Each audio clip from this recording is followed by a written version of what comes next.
Assalamualaikum warahmatullahi wabarakatuh. Kami dari kelompok 3A Pratikum Bioinformatika yang beranggotakan yang pertama itu ada Cynthia Mai Putri, yang kedua itu ada Siska Elia Febriani, yang ketiga itu Reska Sutrianti, yang keempat itu saya sendiri dari Salma Syifa, dan yang kelima itu ada Zarifah Farha. Nah, pada pratikum kali ini itu kami akan mempraktekkan bagaimana cara translasi DNA ke protein. Nah, jadi sebelum kita masuk kepada langkah kerjanya, kita terlebih dahulu mengetahui apa itu translasi DNA ke protein. Translasi DNA ke protein ini merupakan proses penerjemahan urutan nukleotida pada molekul mRNA menjadi rangkaian asam-asam amino yang menyusun suatu polipeptida atau protein. Untuk langkah yang pertama terkait translasi DNA protein ini itu akan disampaikan oleh Reska. Kepada Reska, kita persilakan. Baik, terima kasih kepada moderator. Mungkin meminta tolong pada operator untuk share screen. Baik, untuk langkah pertama kita membuka aplikasi segmen untuk membuka sequence forward dan juga reverse dari spesies yang kita gunakan. Untuk tahapnya kita dapat mengklik opsi sequence, kemudian add one, dan tahap pertama kita tambahkan sequence forward yang ingin kita gunakan.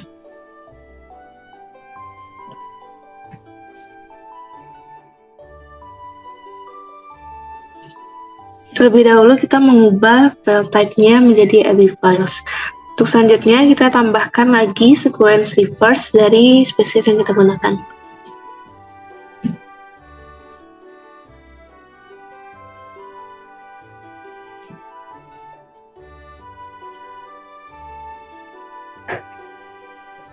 Baik, selanjutnya kita dapat mengklik kontik 2 kali untuk melihat sequence.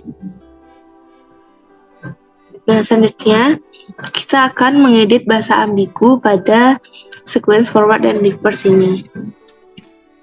Untuk yang pertama, kita dapat mengedit bahasa ambigu yang dapat kita lihat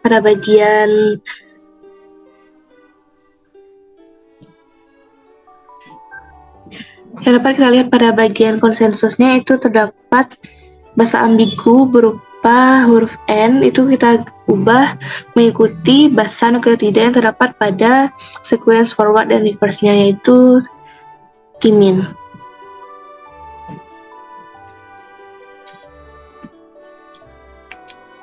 Nah, untuk pengubahan bahasa ambigu ini dapat kita lakukan pada semua basa nukleotida di sequence ini. Setelah kita selesai mengedit bahasa ambigu dari sequence ini, kita dapat men-save hasil sequence pada bagian kontik.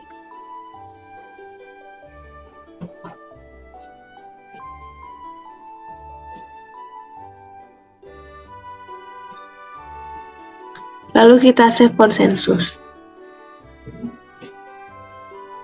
Lalu pilih single file. Dan kita beri nama file ini menjadi sequence 1 dengan tipe atau format .fast.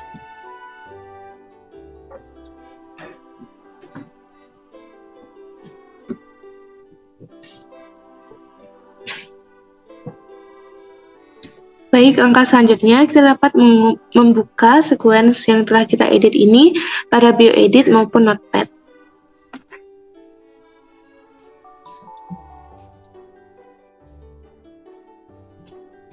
Nah, selanjutnya kita dapat mengcopy sequence yang telah kita edit untuk dibuka di NCBI Blast.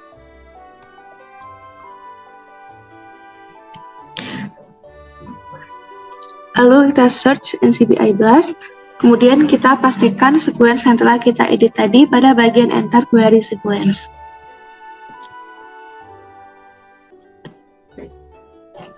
Lalu kita blast. Tujuan kita menambahkan sequence yang telah kita edit ini pada NCBI Blast adalah untuk melihat reference sequence dari sequence ini.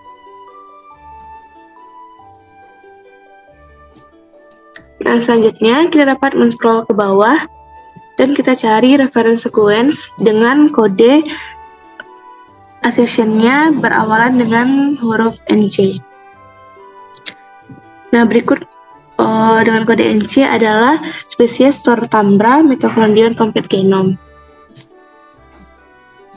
Kemudian kita buka pada NCBI dan kita selanjutnya akan mencari region dari spesies tersebut dengan cara control find, dan kita cari region dari gen COX atau siklooksigenase dari spesies ini. Nah, berikut kita dapat mengetahui region dari spesies ini, yaitu terletak pada urutan ke 6408 sampai 7958. Kita copy region ini dan kita pastikan pada change region show.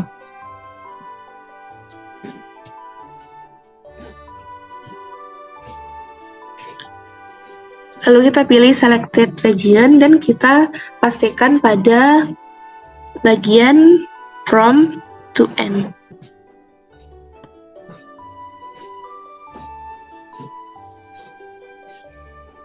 Selanjutnya kita update view.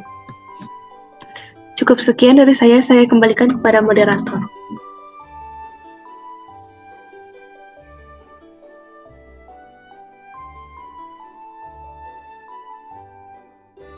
Baik, terima kasih kepada Reska. Untuk langkah selanjutnya itu akan saya sampaikan. Nah, pertama kita buka dulu sekuen 1 tadi melalui bioedit atau bisa melalui Notepad juga.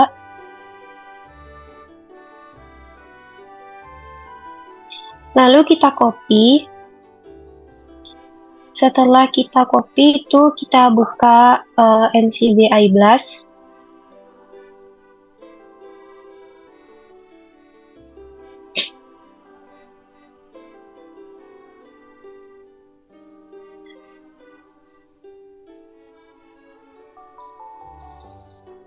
Sebelum kita paste itu kita centang dulu yang align to or more sequence.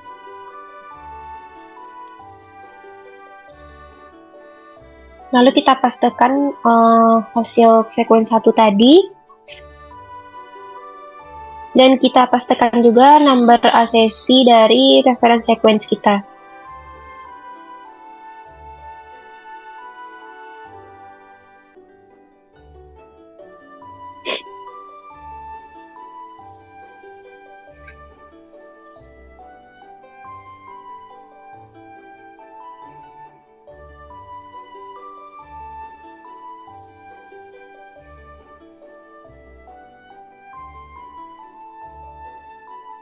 Lalu kita blast.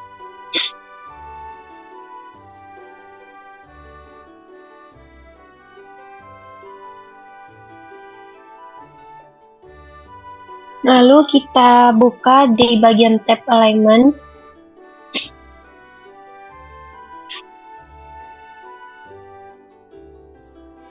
Setelah itu kita bandingkan gap yang ada itu dengan sequence 1 tadi. Contohnya kita ambil di bagian query 61 itu di bagian tengahnya. Nah, kita ingin melihat di sequence kita ini di bagian mana yang mengalami variasi atau mutasi. Itu kita bisa lihat itu pada bahasa kita itu C, namun pada bahasa reference sequence-nya itu T, yaitu berarti kita copy dulu. Untuk menggunakan mencarinya kita copy. Lalu kita buka sekuen 1 kita. Kita pilih Ctrl F. Lalu kita ubah ke literal. Dan kita kopikan bahasa yang sudah kita, dan kita pastikan bahasa yang sudah kita copy tadi, lalu kita find next. Nah, di sini terlihat yaitu di sebelah bahasa yang kita copy itu tuh C, yaitu bahasa yang mengalami gap tadi. Kita bisa lihat bahwa di reference sequence itu bahasanya T, namun di sequence kita itu C. Namun karena peak-nya bagus, maka ini tandanya dia bervariasi dan tidak perlu kita hapus. Lakukan hal yang sama untuk gap yang ada pada alignment tadi. Nah, setelah kami melakukan pengecekan sebelumnya itu semuanya adalah variasi dan peak-nya bagus. Setelah itu kita simpan segmen yang sudah kita edit variasinya tadi menjadi sekuen yang fix dengan format pasta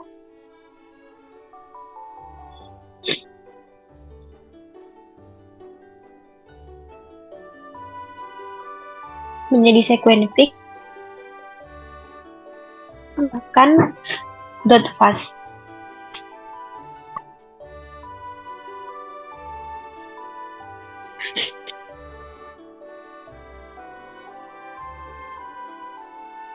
Baik, sekian penyampaian dari saya. Untuk penyampaian selanjutnya itu akan disampaikan oleh Zarifah. Pada Zarifah kita persilakan.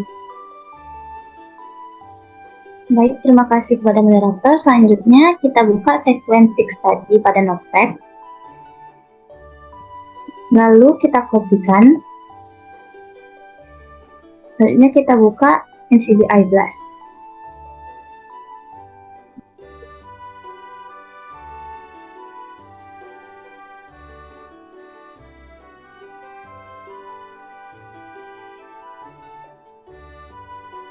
Setelah itu kita pilih Blast.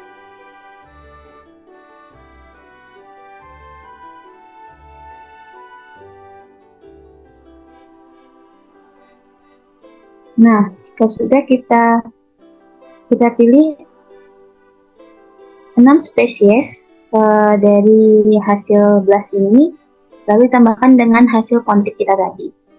Kita pilih 6.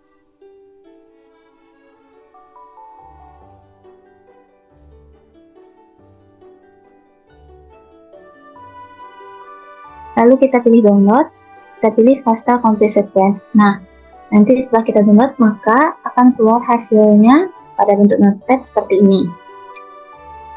Nah, kita kopikan hasil sequence fix kita tadi ke dalam 6 organisme yang telah kita pilih. Lalu kita edit penamaannya, jika spasi kita ganti kepada underscore. Nah, setelah itu kita pilih file, lalu kita simpan dalam bentuk txt.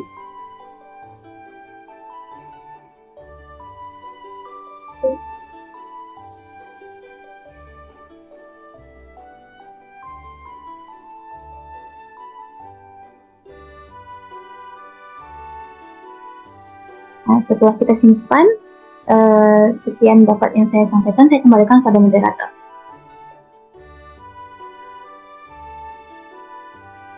Baik, terima kasih kepada Zarifah. Untuk penyampaian selanjutnya itu akan disampaikan oleh Cynthia. Pada Cynthia, kita persilakan. Baik, terima kasih kepada moderator. Langkah selanjutnya itu kita buka aplikasi CoolStyleX.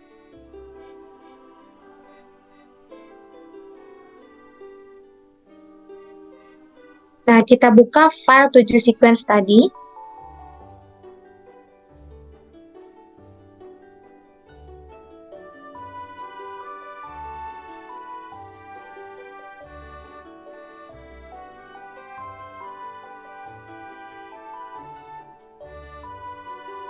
Lalu kita klik alignment.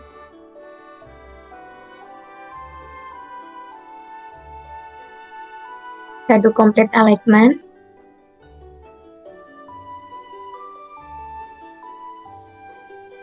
Klik OK.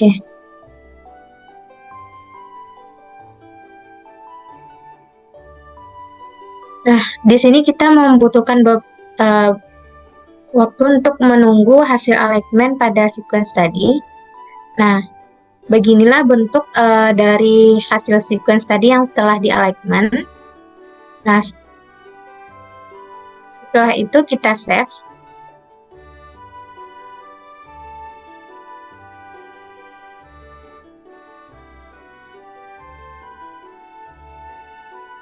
Dengan format FASTA format.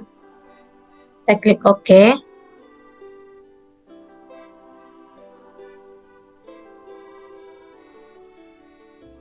Nah, setelah kita save, itu kita beralih ke aplikasi BioEdit.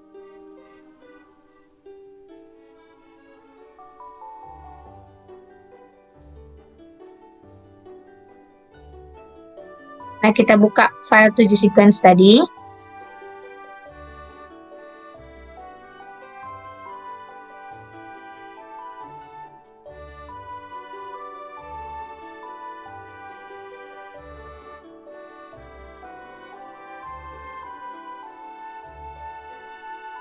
Nah, di sini kita perlu mengedit hasil sequence ini agar menjadi sama panjang.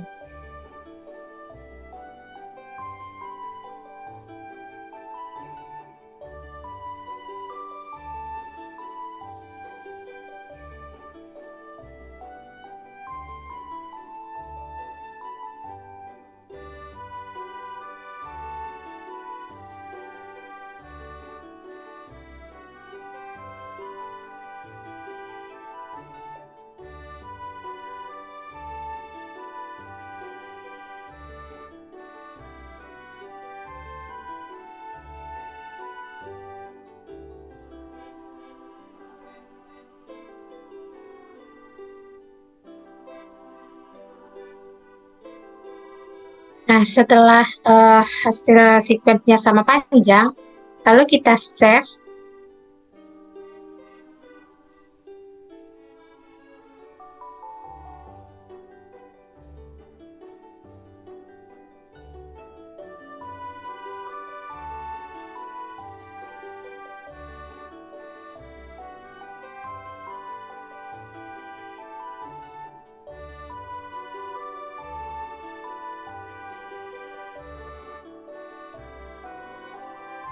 Nah, setelah kita save file tadi, nah kita beralih ke aplikasi MegaX.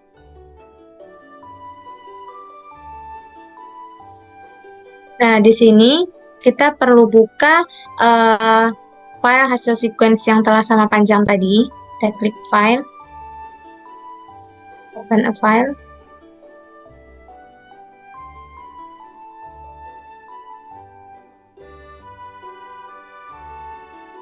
Lalu kita analyze.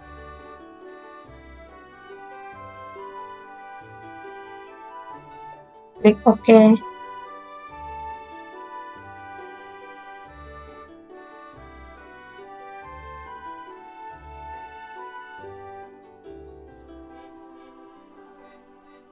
Nah, setelah kita analyze, itu kita translate dia ke dalam bentuk asam amino. Kita klik TA.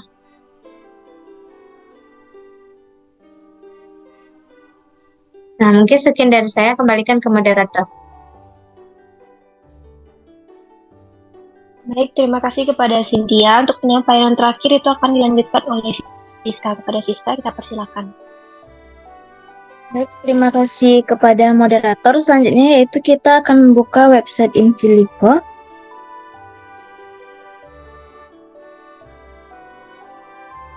Nah, kita akan memastikan sequence yang sudah fix tadi kepada website ini.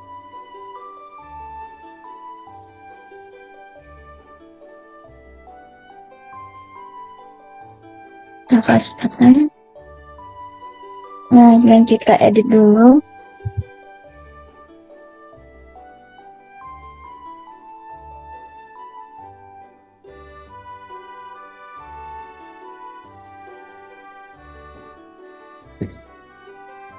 Lalu kita ganti genetic code-nya menjadi vertebrate mitokondrial. Dan kita translate to protein. Lalu kita pilih show all frame untuk melihat semua frames yang terbentuk. Dan kita akan memilih frame yang memiliki tanda bintang yang paling sedikit, yaitu frame nomor 2. Selanjutnya kita kembali ke aplikasi MegaX. Lalu kita akan memilih data dan domain. Select data dan domain gen, lalu kita pilih edit. Kita pilih frame 2. Lalu oke.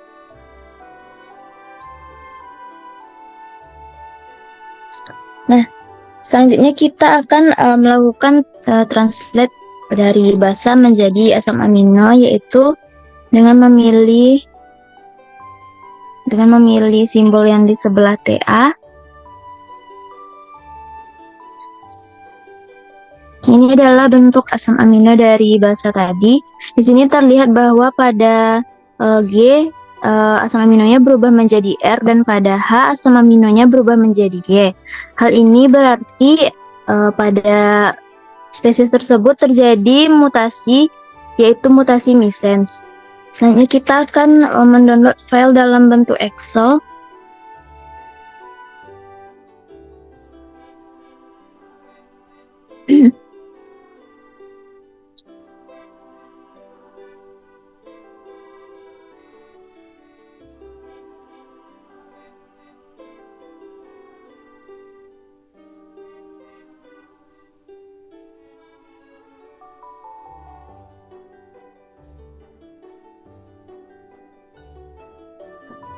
Nah, ini adalah tampilan data dalam bentuk Excel. Selanjutnya kita akan membuat pohon filogeni dari ketujuh spesies tersebut. Kita kembali ke aplikasi MegaX. Lalu kita pilih filogeni. Nah, di sini terdapat 4 jenis pohon filogeni, yaitu maximum likelihood, yang dibuat berdasarkan bangsa nukleotida dan sejarah evolusi. Kemudian ada network joining yang dibuat berdasarkan kekerabatan dan juga persamaan sequence. Lalu ada minimum evolution yang berdasarkan informasi dari set sequence yang ada. Lalu ada maksimum parsimony, yaitu metode yang lebih sederhana dibanding ketiganya. Nah, kita akan mencoba menggunakan pohon network joining tree.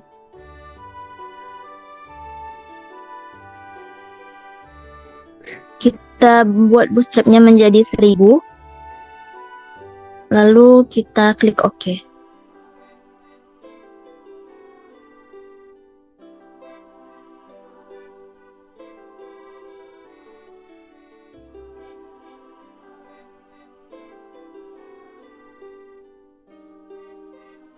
Nah, ini adalah pohon filogeni dari ketujuh organisme, yaitu yang mana pada bagian kiri, cabang paling kiri merupakan nenek moyang dari ketujuh organisme ini. Kemudian percabangan ini berubah menjadi 2, yaitu menjadi genus Thor dan Neolysochilus.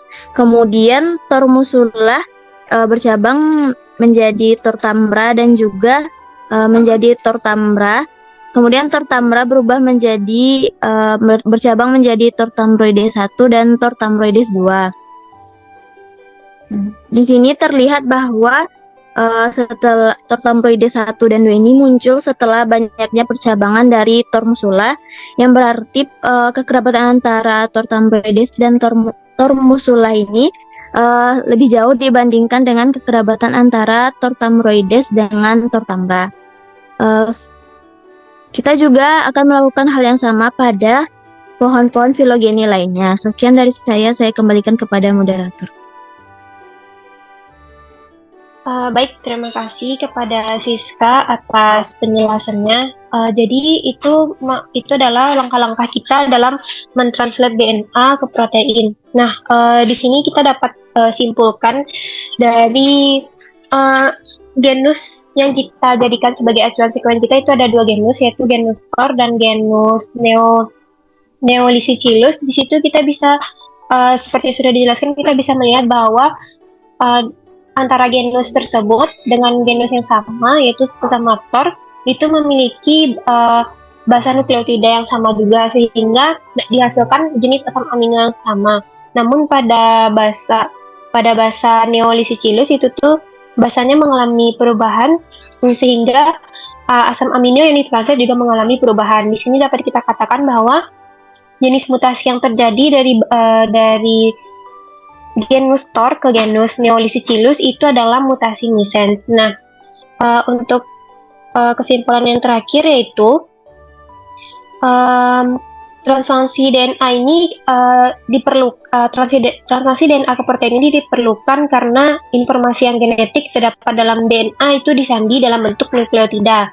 Sedangkan tujuan kita itu adalah untuk mensintesis protein. Namun protein itu dibangun dari asam amino.